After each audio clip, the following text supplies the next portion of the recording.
Maybe I'll go that direction. All right. Well, welcome to our 11th annual Distinguished Entrepreneurship Award Luncheon today. We're just so pleased and honored that you are here today with us. And we're looking forward to such a wonderful event today. So thank you again for being here. And I'm going to ask Dr. Dan Gilbert if he will come and lead us in our invocation, please. Thank you, Dr. Maddox. First, let me ask you to turn your cell phones to silent mode. Our speakers will appreciate that, I am sure. Thank you for that. Let us pray. Almighty Father, as we enter that time of year where we gather to celebrate Thanksgiving with friends and family, we likewise gather here today with hearts full of thanks and gratitude. For our many guests here today, we give you thanks. For our students here today who make our calling at this wonderful university worthwhile and fulfilling, we are grateful for them. We ask your blessings on Dr. Goodfriend and his family today, and we give you thanks for the Goodfriend legacy in our community. For Dr. Kilbride and the inspiration he provides to all of us, we give you thanks and ask your blessings upon him and his family. Accept our thanks for the food that we're receiving, and we acknowledge that you, Lord God, are our provider. May everything that is said and done at Tennessee Wesleyan University today be acceptable in your sight. Amen. Enjoy your meal.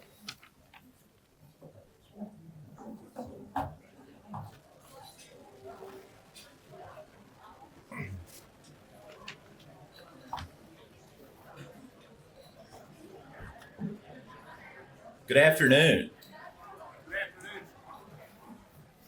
This is a terrific crowd. I believe this is the third of these events for me, and I'm nearly certain it is the largest that we've had. So thank you all so much for being here on a beautiful fall Tennessee Wesleyan day. I don't think we could ask for nicer or more pleasant weather. I want to start out by certainly thanking you again for being here, but also recognizing a few guests in the audience. We have a number of local and state dignitaries. I'm scared to start calling names because I know I'm going to miss somebody, but I see a few back in this corner. So raise your hand, local and state elected officials. Excellent. Thank you all for being here. We also have a host of members of our Board of Trustees, President's Cabinet. I see our former president, Jim Cheek, and his wife, Rosemary. Thank you all for being here, Jim. And we also have a number of distinguished entrepreneur award recipients that have come before today, some of which are here today, including Dr. Bobby Goodfriend, Claire Tucker, Thunder Thornton, Hugh Queener, Judge Carl Collins, Carol Abersold, Johnny Holden, Shirley Woodcock, Alan Carter, and Dr. Lynn Massigel. Thank you all for those that are here today. We have our Goodfriend College of Business Advisory Council, which helps us in so many ways. Our Goodfriend College of Business faculty and staff, and a number of other campus staff members. I should personally say thank you to all those that helped put this together today. It was a team effort by a lot of folks. You know who you are, so thank you for making it happen. And most importantly of all, we have a host of students with us. Thank you so much for being here to our students.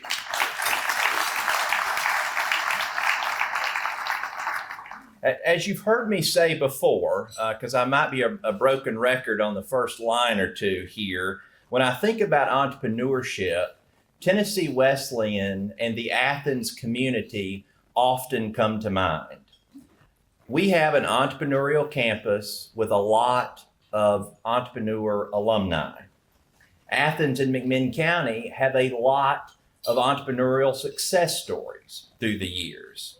Our honoree today, Bill Kilbride, has added to that history in our region and certainly beyond. He's an outstanding alum, supporter, friend of this campus. I have either known or known of Bill for a number of years. And I can tell you he has been most encouraging to me in this position. And for that, Bill, I'm grateful, and congratulations for you.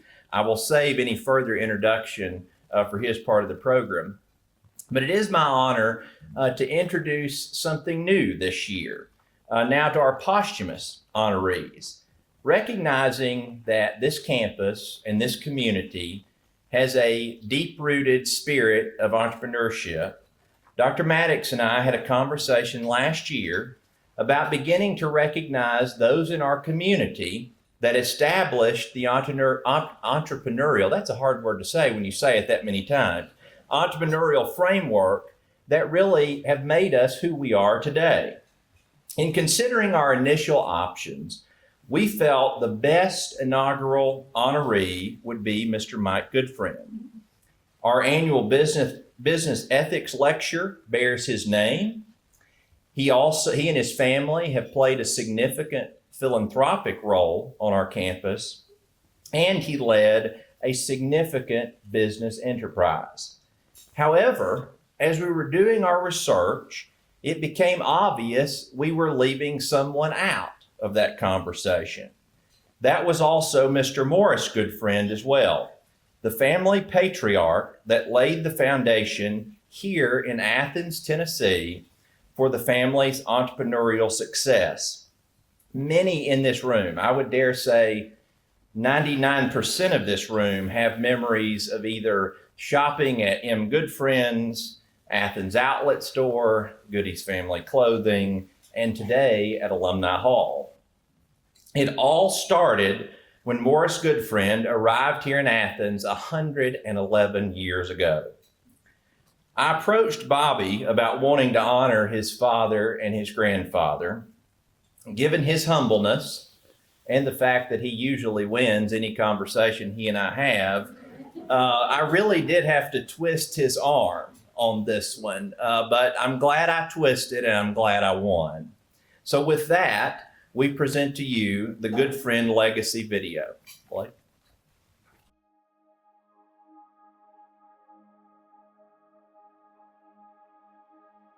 So tell us a little bit about your grandfather. How long do we have?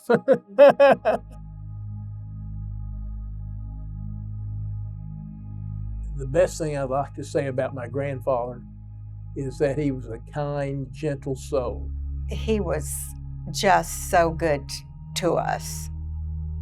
I worked a lot with my grandfather. I went to the movies with him. I wanted to see Elvis. He wanted to see all the girls. Every Saturday, I would go to the store and work. He really loved being around us. So I really grew up in that business.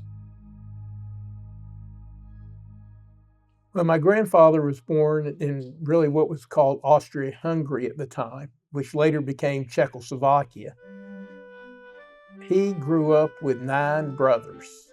In 1895, my grandfather, who was 11 years old, came to the United States with 2 older brothers. The 2 older brothers went to work for different folks in a general clothing store, and they saved money up and they went into business, opened a mercantile store in New York on Long Island. After that time, his middle brother, Uncle Harry, asked where there would be a place to go open another store, that he didn't want to be second fiddle. He was told that he needed to go to the boom area in the coal mines in Middlesboro, Kentucky. And so he and my grandfather left the brother in New York, and the 2 of them moved to Middlesboro, Kentucky. My uncle opened a store. About 6 or 7 years later, my grandfather felt that he was ready to go out on his own, and he asked traveling salesmen where would be a great place to open a store. And for some reason, and unbeknownst to me today, is why they picked Athens, Tennessee, but they did. And my grandfather left his brother in Middlesboro and came to Athens and opened up a general mercantile store. The store opened in 1913, and until the early 30s, he was growing. The Depression hurt him, about put him out of business, and a gentleman in Athens, Tennessee, by the name of Frank Dotson, who at that time worked for Citizens National Bank, came to my grandfather and offered to loan him $5,000. Saved his store, and as time went along in the 30s and in the early and mid 40s, the store grew, and my grandfather called his son, my father, who was working in a rug mill as a sales manager in Attala, Alabama, called him up and said, would he come back home and help him run the business, because it was just too much for him. So in 1953, my father and a partner began a company called Athens Outlet Store, and which evolutionized over the next 20 years into Goody's Family Clothing.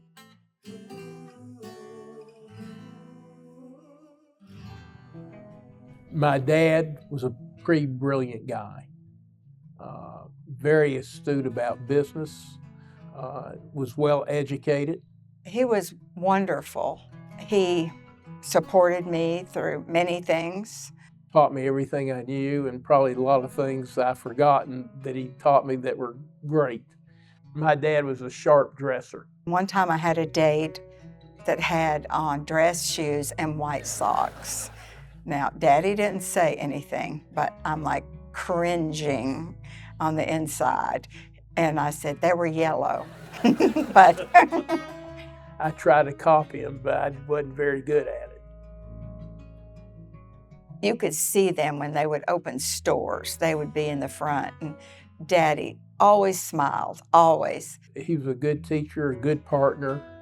He was very proud of Bobby, very proud. Well, I think he was proud, but he never let me know it. I know that he was one of the most honest people I've ever met. Now, the best thing that Dad taught me was to be honest, to be forthwith, to talk with your partners, meaning the vendors that you did business with.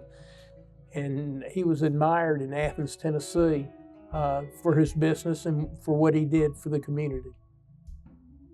Dad became a great friend of Tennessee Wesleyan, and in 1987, when we needed more office space in our offices and distribution center on Congress Parkway, we went to build a new store across the street, Goodies and Good Friends.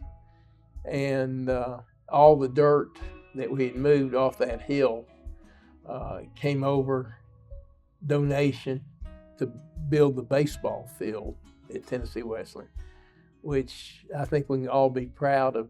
Over the years, what the Tennessee Wesleyan baseball team has meant to the kids on campus and to the community in a whole. I just hope that I can live my life in a way that he would be proud. What else? That's about it. Yeah.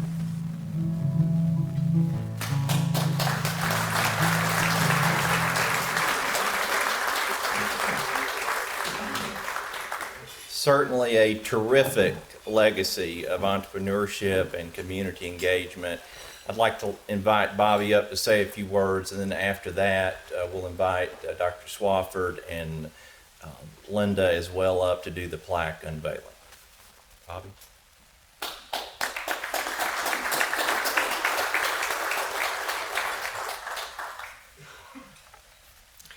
As most of you know, I'm not very shy when I get in front of people on a mic.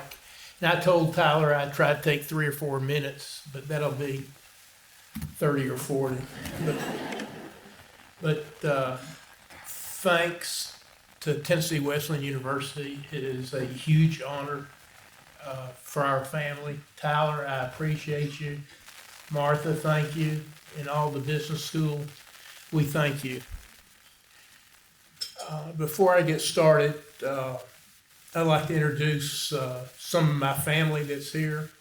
You know, behind every good man, there's a great woman. My wife, Wendy, is here. My son, Jeff, who is Alumni Hall. My sister, Linda Johnson, and her husband, Gary. And I'd be amiss if I didn't recognize two former employees that spent a lot of time with my father over the years, Mr. Bob Whaley and Mr. Randy Mullins.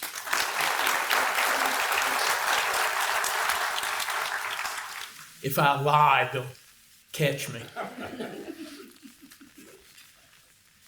Can you imagine if you're young, you want to get into business?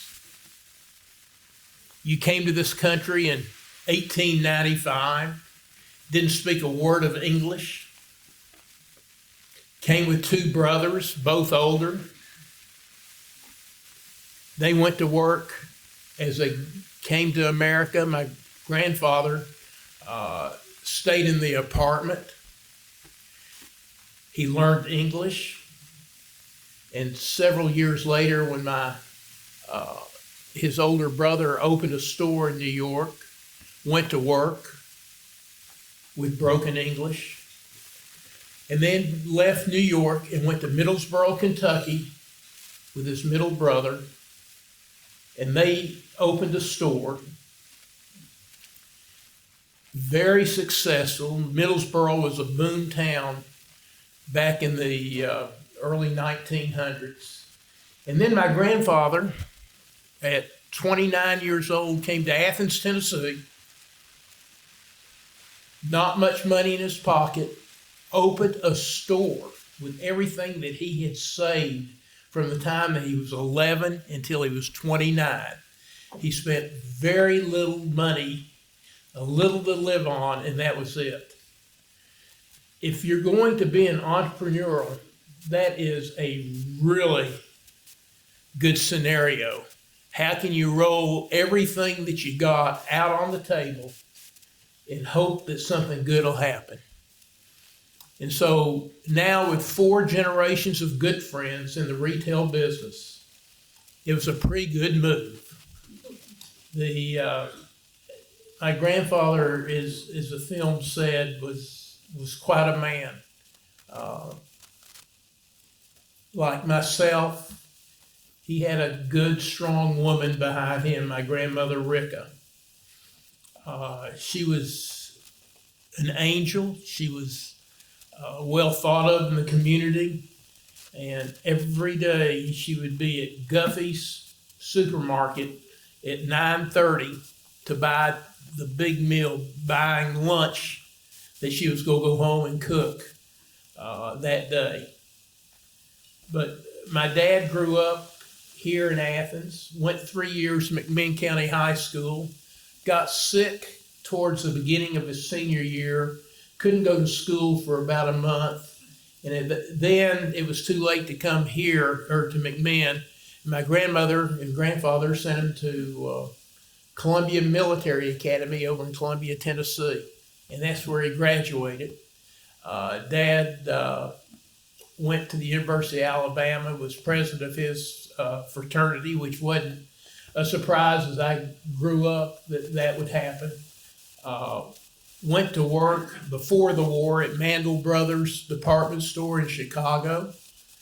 And then Uncle Sam called him, and Dad got married about 7 or 8 months before he was sent overseas. And there again, another strong person behind a man. It was my mother, Shirley Goodfriend. But Dad went to war, was gone for 4 years, been married a few months, gone to war for 4 years. My mother stayed with my grandmother and my grandfather, and they just sort of took really good care of him. And Dad came out of college, went to work for a carpet mill in Attala, Alabama. And I'll make this short, but he was a sales manager, and their largest account was Sears. Dad went to Chicago to Sears and sold them carpets. It was the first $1 million carpet contract that Sears ever gave. And he comes back to Alabama, and the owner of the company says, great, they produce the rugs. Everything sells great. Daddy goes up there for the next season. They give him an order for $2 million. And Dad comes back, and the owner says, well, we could change this, and we can change this, and we can make a little more money than we've been making. And Dad says, they'll know what it is. They'll figure it out. I wouldn't do it if I were you. Well, the owner did what he wanted to do. The first shipment of carpet went to Sears, and it came right back. Obviously, the guy rejected it. Dad left the company because at the same time, my grandfather asked him to come back to Good Friends. Our honoree today said that when he went to school here, that they'd go down to Good Friends and sort of wish that they could have everything in the store. And as I got up today, Lee Stewart said, he said every college kid here went down to Good Friends and was welcomed by Dad with a smile and came into the store. But there's a lot of people here. I know Lynn Massengale told me just not long ago about the same type of thing. So people have gone through Tennessee Wesleyan. They came to the men's store. Obviously, students don't have much money to spend, but I will tell you, whether they bought or not, there were a lot of Tennessee Wesleyan students that worked at Good Friends over the year. The latest one that I know of is Randy Mullins. Randy started the family in 1971 and stayed with us until I sold goodies in 2005. It was a pretty good run for Randy. It was good for him, and it was great for us. But for the students here,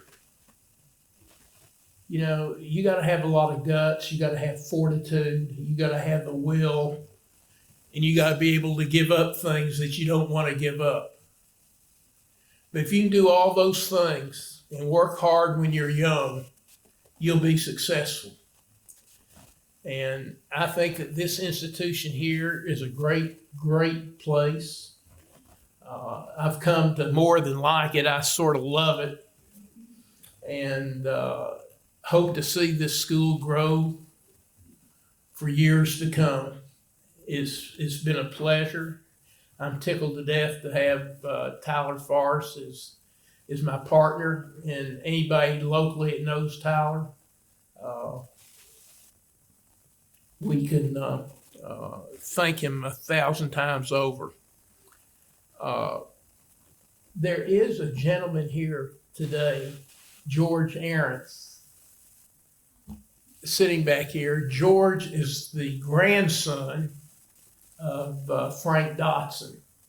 And Tyler figured this all out and called George and came down here today. And I think it's apropos, because if it wasn't for Frank Dotson, there might not have been a Good Friends or a Athens Outlet or a Goodies or an Alumni Hall, because Mr. Dotson made a loan that saved my grandfather.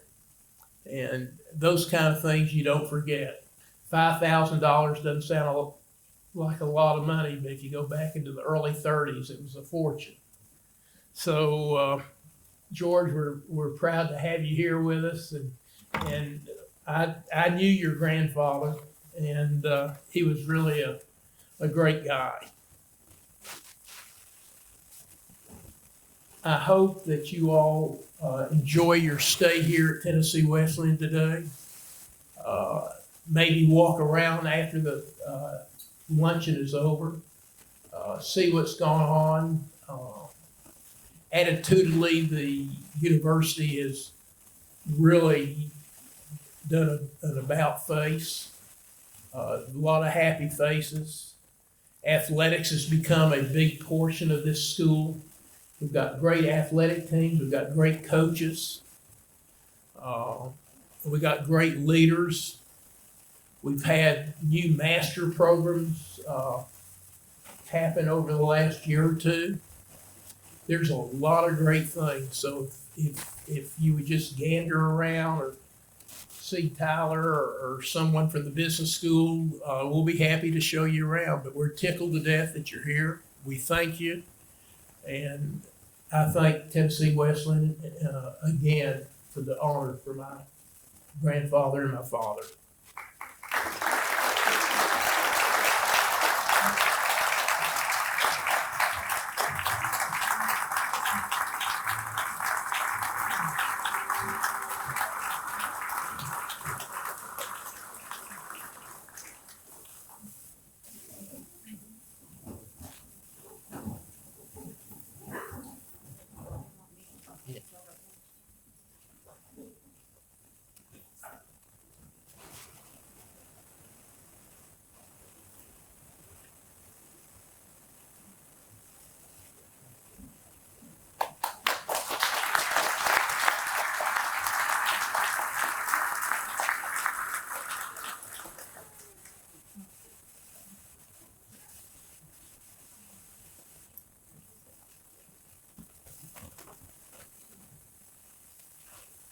Thank you all.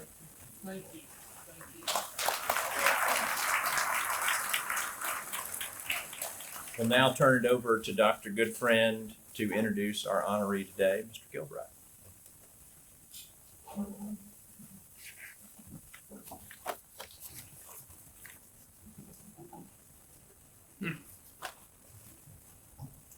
A native of Long Island, New York.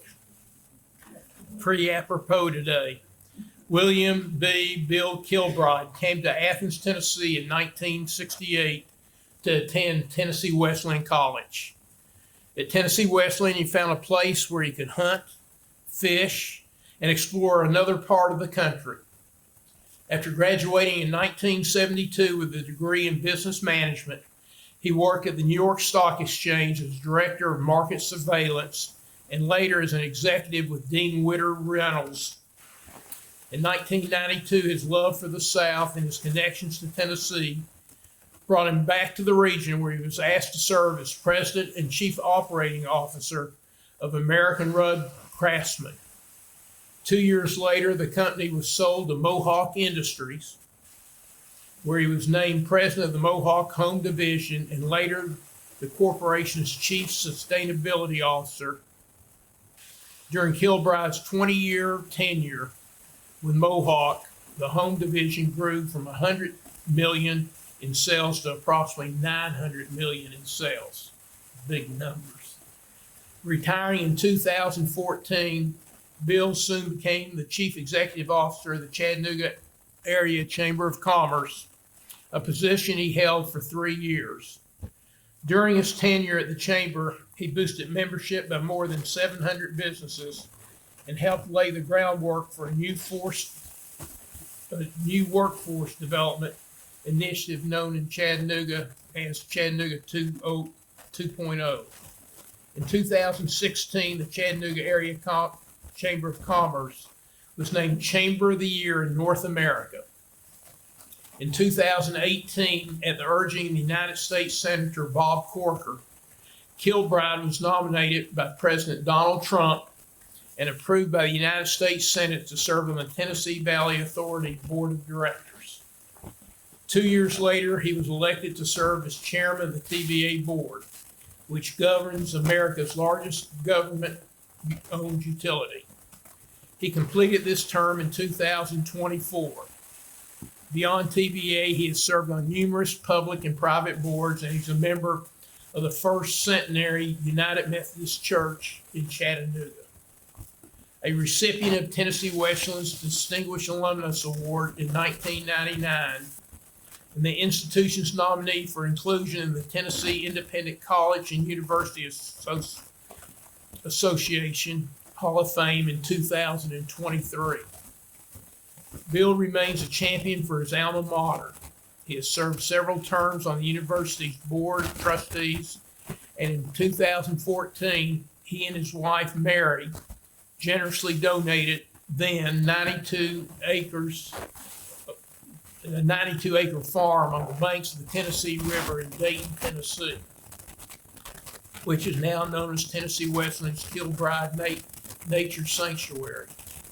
The property is a living laboratory for students and faculty in the fields of botany, zoology, and plant physiology, ecology, and other educational opportunities, as well as an outdoor classroom for historical study and a place for spiritual retreat and renewal.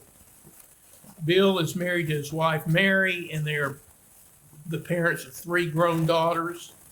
Mary and Bill reside in Chattanooga, Tennessee. With that, I'd like to introduce to you our honoree today, Mr. Bill Kilbride.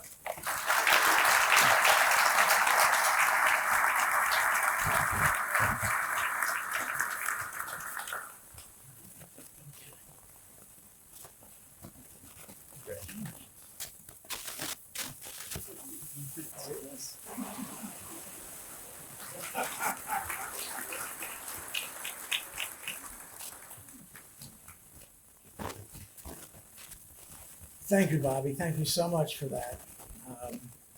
Oh yeah, I'll fill in a lot of blanks. Long Island, Northern Kentucky. So when Dr. Forrest calls you and said, yay or nay, you're going to be presented with the Outstanding Entrepreneur Award, what's the first thing you do? Well, you say yes. And then you say, what did I say yes to? And so as I went to any number of sources, as you know you can today, look for a definition that I really liked. I didn't like the one about, damn the torpedoes, full speed ahead. People get hurt with that. And I didn't like, make sure the gun has all 6 chambers filled because one ain't going to help you. And things like that. That would make you an entrepreneur, it says. Well, I'm going to talk a little bit about what this journey was like, and my goal is to try to fill in some of those blanks. So, however they may define them, we can put it on Wikipedia or another outlets. We'll do it our way. So, the first question that I always get is, so how does a kid from New York get to Tennessee? Well, it's easy.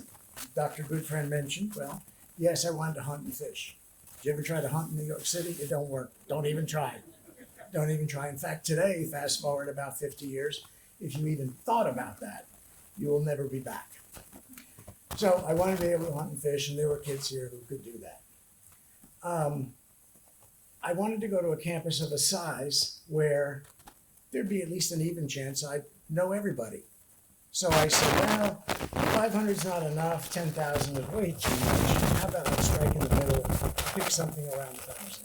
Here it was.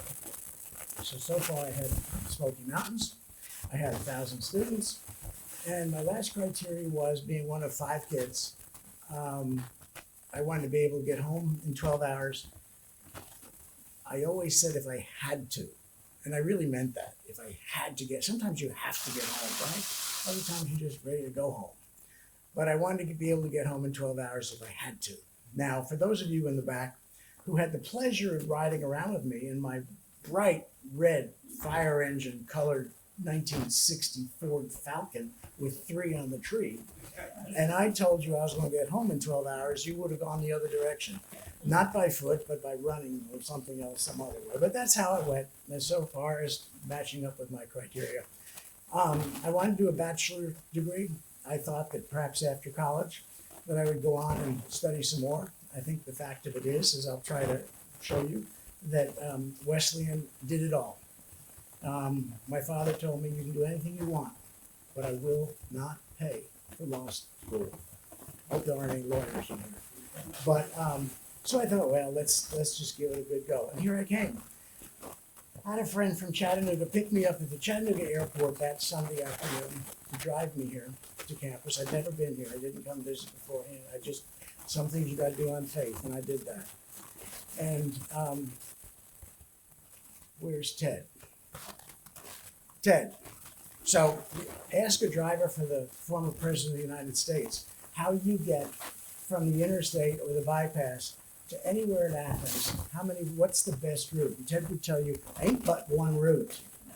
There ain't but one route to get to anywhere in Athens, Tennessee. So here we came, Paul and me, to campus, and we get down here to the courthouse where you have to do the go around. And I'm sitting in the back seat, and I looked out that window over there, and the firehouse is on fire, and there's not a soul doing a doggone thing about it. And I thought, do I say anything? Maybe they always live this way. So I didn't say anything. But I really started to retrace the steps that I had taken over the last couple of months to come to this place. So, did that. Went to campus. I had a roommate. He was a ghost. Some of you in the back may have remembered Don Kimberly. He was my roommate because the letter I got said he was.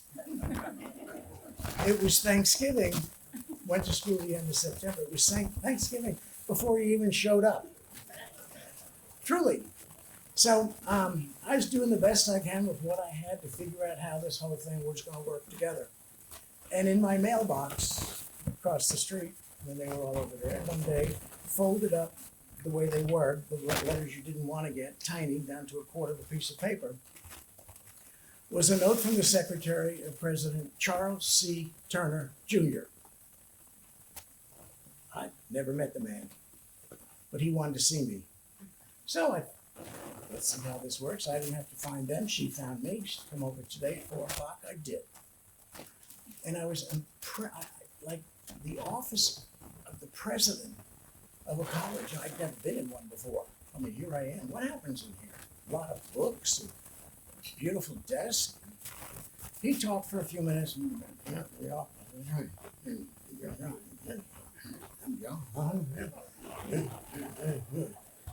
he stopped.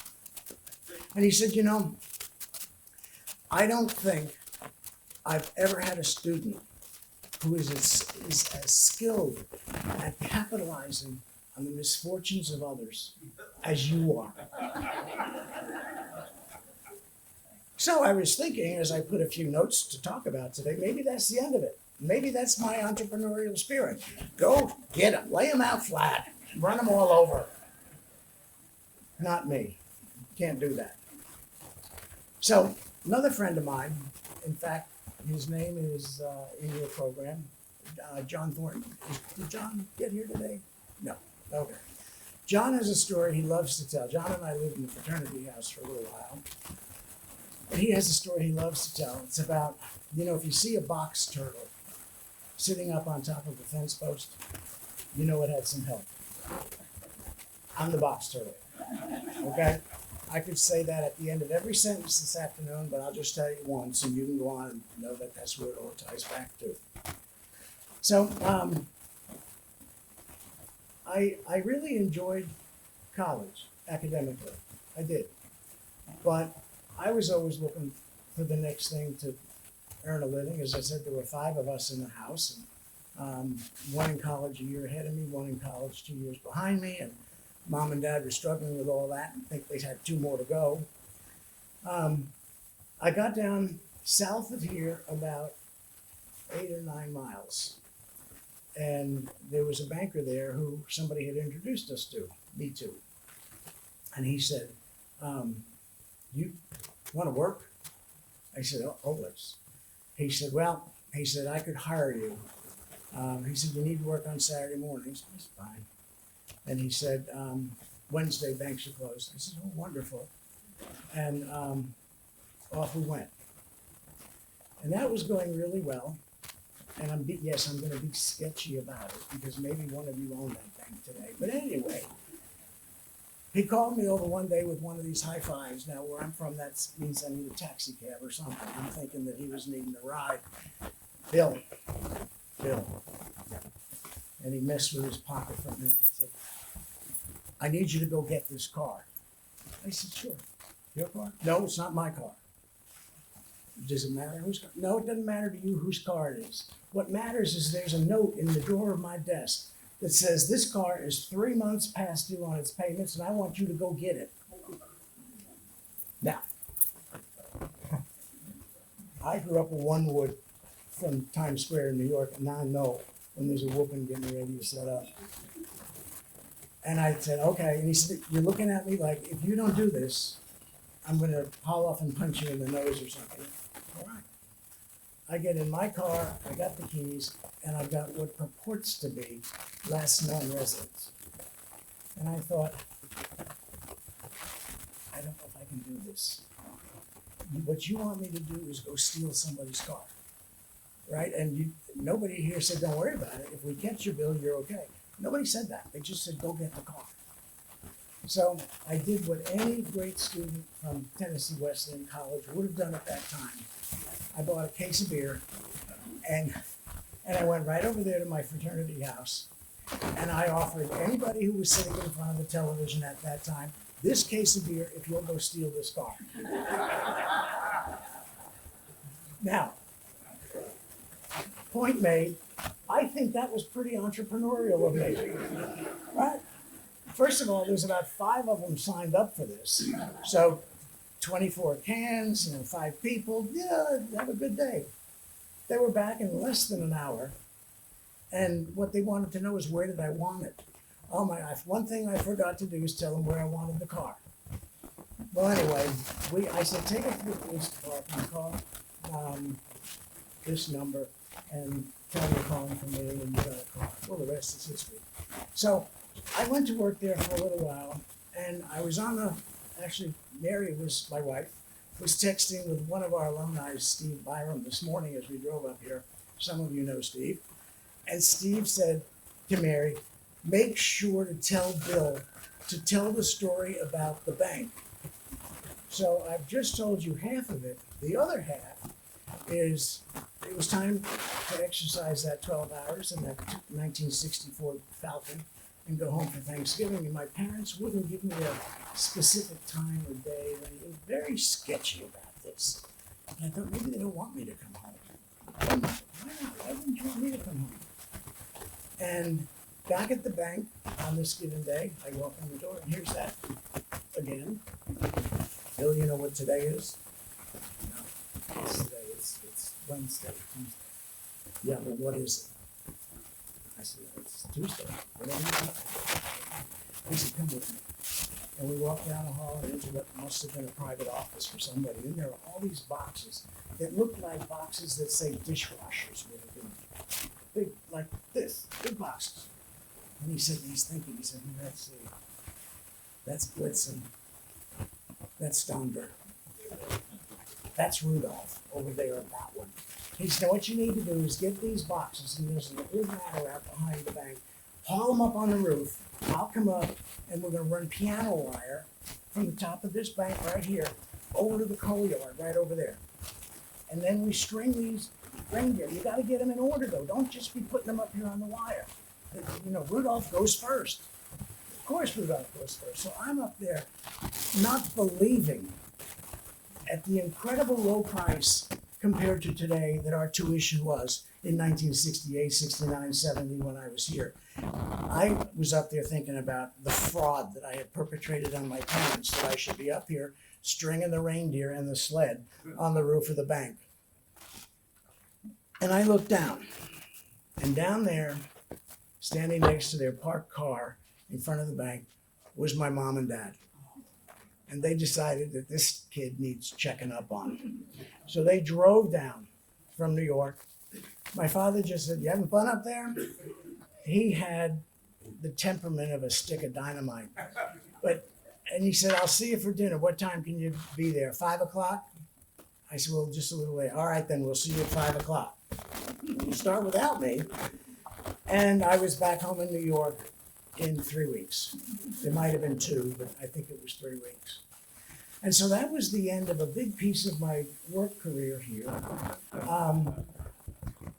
I was talking to another alum who couldn't be with us today, and he said, Bill, make sure to tell them that in our senior year at Wesleyan, we did a semester abroad. We went 9 times to Daytona Beach just for fun.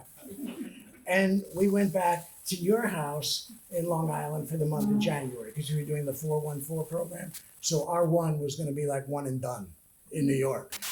And so, yeah, I feel very good to be here. Sometimes I'm just absolutely struck that I could be here talking about entrepreneurship. But I think all of this kind of boils into a lot of that. So I went back to New York, and because I had some other experience, I was hired by Citibank, and I worked at their offices at 111 Wall up in the data center. And then I went to work for Chemical Bank, which is now part of the JP Morgan Chase Group. And then I had a call, Sears. Remember Sears? Here's the rest of the Sears story. Wonder how that worked out? I'm going to give you the rest of it. So the guy who I worked for at the stock exchange became the chief financial officer of Dean Witter. Dean Witter was purchased by Sears Roebuck around that time. And it was because Sears had this strategy that we used to refer to as socks and stocks. And you could go and buy your socks, and then you could go and buy your stocks, and everything was going to work great. Nobody asked us what we thought about it, but they had a problem with Dean Witter in that the chairman and CEO of Dean Witter, as a board member of Sears then, they owned the company, would come out and say, we're having a great quarter. I've never seen anything like it in my life. I'm about this far away from telling you that this time next quarter, put us down for 100 million. I'm feeling really good about it. I'm really feeling good about it. The end of that next quarter would come and they didn't make 100 million, they lost 10. And Sears, who at that time owned Allstate, and they would tell you without exaggeration exactly on which corner in the United States is the next red Ford going to have an accident, that you couldn't project your own earnings for just a 90-day period and what's wrong. So my job was to explain risk. Talk about no win. I was ready to go back to the bank. But risk, how does a brokerage firm, what does a brokerage firm do so that 90 days later you say, well, this happened or that happened, and you could be that far off? I did the best that I could. They made some good changes. And then another day, when the phone rang, it was the chairman's office, the chairman of Sears. And they asked if I could come up tomorrow morning at 9 o'clock. I thought, I know how this works out. You know, you're going to tell me I capitalize on the misfortunes of others or something else like that. There were about 7 of us, and I knew one of them. The one person that I knew who was in that room worked in data processing in Sears, somewhere in the catacombs of whatever. The others I didn't know. One was introduced as coming out of the merchant group, which was the stores. One was out of logistics. I'm not sure why, and so on it went. And Ed Telling, who was the chairman of Sears at the time, came in, encouraged us to have at his coffee pot, and he said, I want to ask you a question. He said, I can raise more money through our capital paper market in the day today than any other business in this country, excepting probably the federal government and maybe Citibank. We went, okay. And he said, the second is that I have more data processing capacity at Sears Roebuck at this moment than anybody in this country, except probably the federal government and IBM. What I want you 7 to do is go think about this and come back to me quickly with the business that we should be in, but we're not in. Okay? Any questions? No good on thanks. Have some more coffee, stay as long as you like, and we'll see you on Tuesday morning. What now? I'm still back with the commercial paper market and raising cash. So anyway, the group got together. That was, I think, Friday. The group got together the first time, and these were not nice people. You know, now what department are you in? It doesn't matter what department I'm in. I don't want to be here. I'm playing golf this weekend. Let's just wrap this up and get out. I'm thinking, okay. And I go around to the next one and the next one. And they were probably pretty smart in some way. They got invited to this meeting. Well, we met all day, all Friday afternoon and late into Friday evening. We met all day Saturday. One of them was absolutely devout about going to church on Sunday morning, which was fine. So we met Sunday afternoon. And by Monday morning, he said Tuesday. We beat it by a day because we couldn't stand each other anymore. And the idea was the Discover card. Imagine that. We didn't name it. We didn't name it at all. But what do you do when you got a whole lot of money and data processing power other than start a war with somebody, right? And so we turned this over, and he was really perplexed.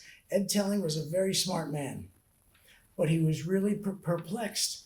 And he listened to what we had to say. We took him through, a couple of scenarios like the cash flow and where the cost of money was. And Sears, you remember, did anyone have a Sears credit card? You remember that when the merchant Sears, I had them as an employee. You had one. Sears knew a lot about the credit card business. So anyway, we went away. We got a follow-up call from one of the fellows in corporate strategic planning and about systems needs and regulation. And then all of a sudden it was a go, and I got another call. Said, Bill, you need to go buy a bank. And this was just me. I didn't even have 6 people I didn't like anymore. It was just me. And I said, well, what for? And they said, well, we need FDIC insurance because we're going to have deposits on your Discover card if you want, not just borrowings, but deposits. I said, okay. He said, well, why don't you do some research? Research? What? You just told me what to do. Go buy a bank. I'll go to the corner. What kind of a bank do we need? So I went to talk to a couple of lawyers and a tax guy at Sears, and he said, well, Bill, probably the first thing you want to do is you want to buy a bank in South Dakota. I said, South flippin' Dakota. Why do I have to go to South Dakota? He said, because they can export their interest rates and you'll make a bunch of money charging 27, 28, 29% on a credit card. I said, oh, that's a very good idea. How much can I spend? He said, well, you don't need to spend much. He said, all you need is that FDIC certificate that hangs on the wall. So if you get them to sell you that certificate and the name, they can go back in business tomorrow if they want. We don't want that. In a serious way, do you remember in the 80s when non-bank banks were all about it, and the Wall Street Journal would pontificate every Monday about how evil that was? Well, I went to South Dakota. The bank was owned and operated by the man, his wife, and his son. It was failing, which was how they said, Bill, talk to them. All you need is that. Talk to him. And brought that back, and I said, here's the deal. This is where it is. I went, I've been there, I looked around. There's nothing there. You don't want any of it. Just cut it your best deal. And I said to the Sears folk, I said, I got another chore I think we should do. I said, you'll be protected in South Dakota. But I said, all they got to do is change the state law where you cannot export interest rates anymore. And I said, we got to shut down. You're going to have a South Dakota. They said, no. Well, then you need another bank. So I went to Delaware. And if anybody is a card-carrying member of the Discover card crowd, look on the back and see whether you've got Early Bank and Trust from South Dakota or Greenwood Bank and Trust from Delaware. After that, I had so much damn fun. What was going on in my life at the same time is that I was frantically dating now my wife. And so I didn't like this traveling to South Dakota or going here and all of these other places. I just wanted to go drink a beer, talk about her day. And I agreed to my boss when I took this deal. He asked me, he said, I want you to stay for 2 years. I said, I can do that. He said, that means for me and for you as well, 365 times 2, not carrying anything, and then you'll be back. I said, okay. So I go back to New York, happy to be there. Asked Mary to come with me. She said yes. At that point, I knew I had her, right? Like, this is done. And I'm going to fast forward now to the New York Stock Exchange. So in market surveillance, you know, everything was paper and pen and writing tickets and a purchase and a sale. And at the end of the day, the clerks on the floor would match up all the buys with all the sells. And if you came out with an extra sell or an extra buy, go back and do it over again until you don't. And if something didn't come out right, my job was to supervise them. So my job was to make sure we got it right. And if there was something that we didn't get right, I had to go to the floor of the exchange and talk to one of the floor governors. There were about 4 or 5 of them. They were typically very ornery men. And like, what do you want? Well, I have this. You have this what? Well, I have this trade. And so I went down one day for this, and the last Washington administration had Treasury Secretary Mnuchin. Bob Mnuchin's father was on the floor, and it was he that was my assignment for the day. So I went over to Mr. Mnuchin and I said, I have this trade I'm going to need your help with. And I'm explaining how the buyers and how the sellers. And then I repeated it and I said, the buyer and the seller. And he said, son, I got another one of these. He said, son, listen to what I'm going to tell you and remember it for the rest of your life. And I've tried to. And I think there's something to what he told me. He said, you'll find that in the business world, there are no buyers. We're all sellers. All of us are. He said, you think about it. He said, if you're wanting to buy a new Cadillac, it's because you have an image you're wanting to sell. If you're going, I don't care, down to a bookstore, you have an image you're trying to sell. And he went on about this, and he said, I'm going to ask you about this every time I see you. So now let's start with your problem again, except there are no sellers. They're all buyers. You tell me which buyer was dishonest in this stack of papers, and we'll all sort it out. So another entrepreneurial point I'm going to make is that Mr. Mnuchin was really right. I've thought about this a whole lot.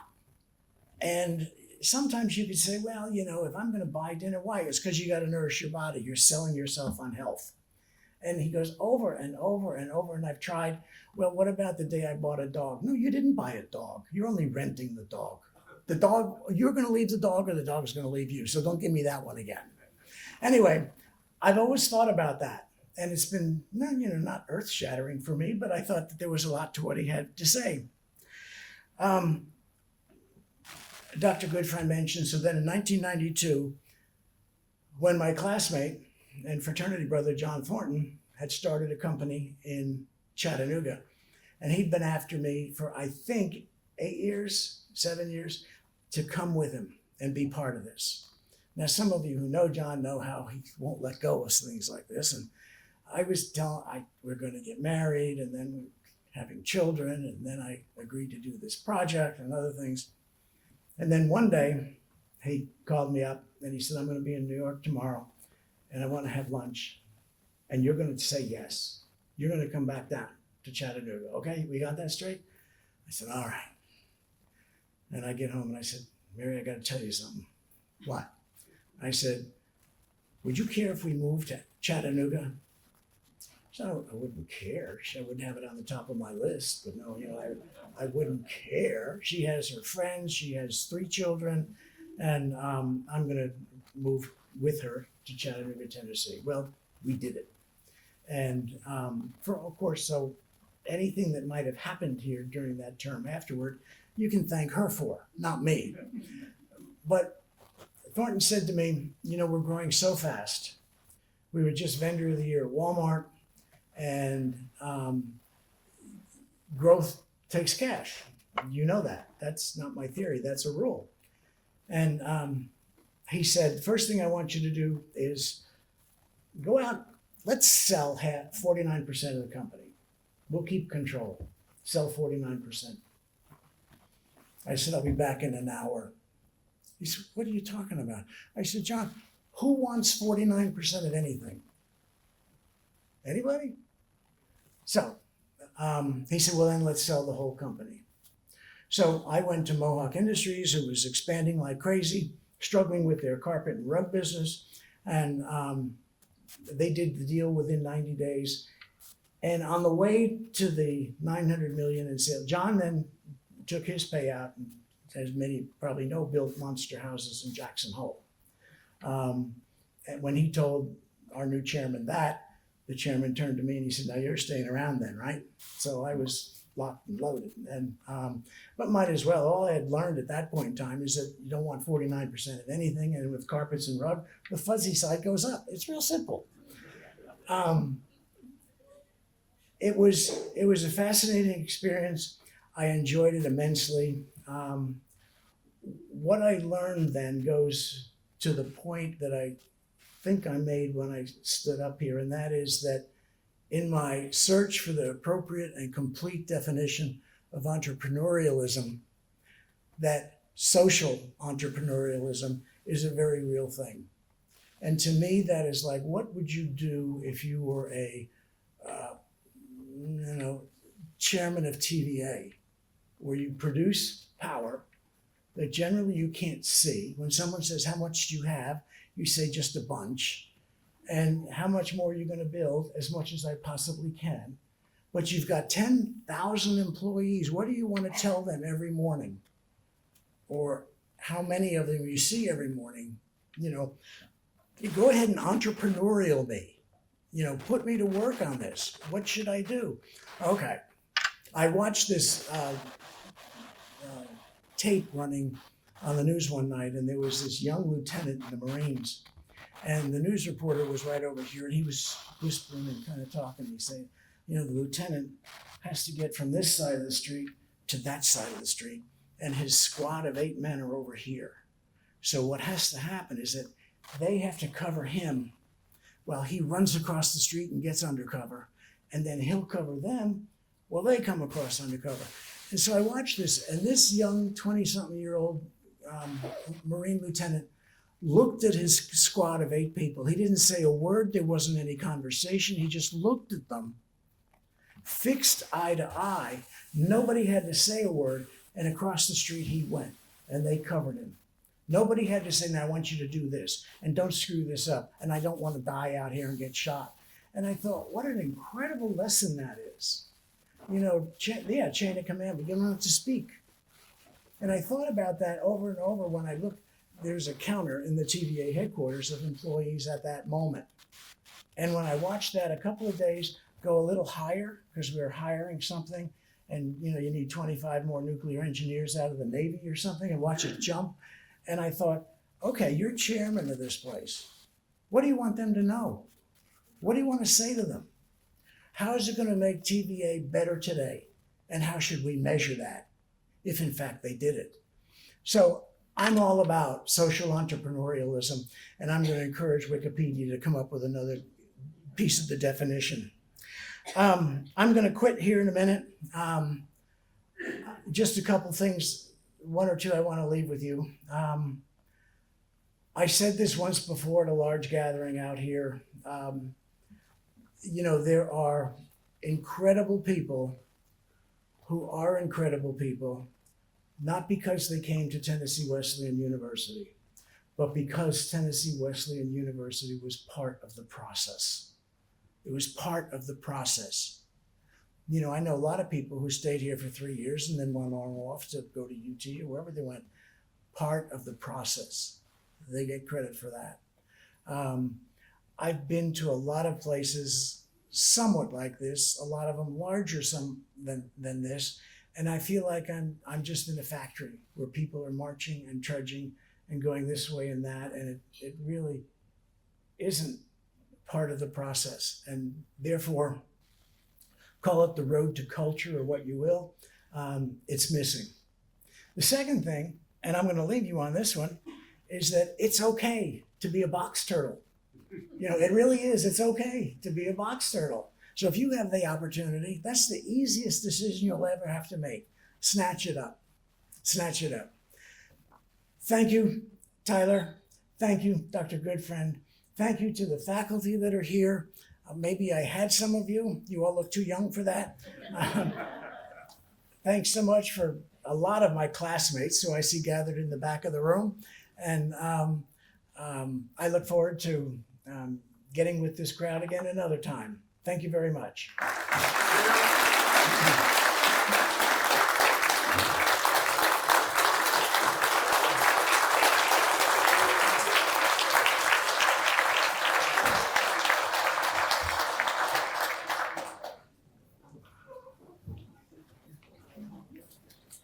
Thank you so very much for being a part of this special event today. As Dr. Forrest mentioned earlier, it takes a lot of time and effort, and so I want to acknowledge our amazing Aramark staff who provided our lunch.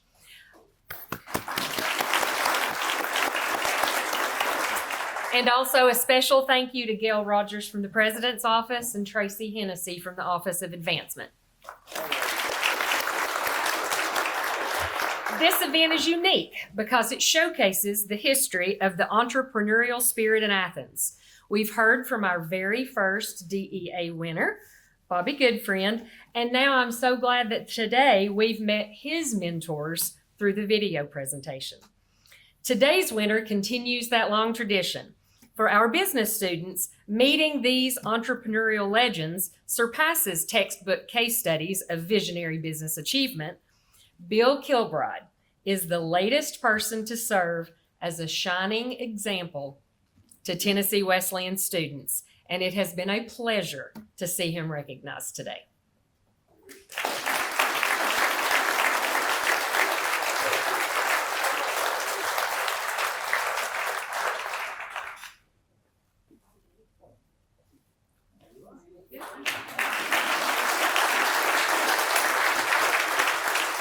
Thank you again for joining us. Students, if you don't have to be in a rush, could you hang around for photos? Thank you.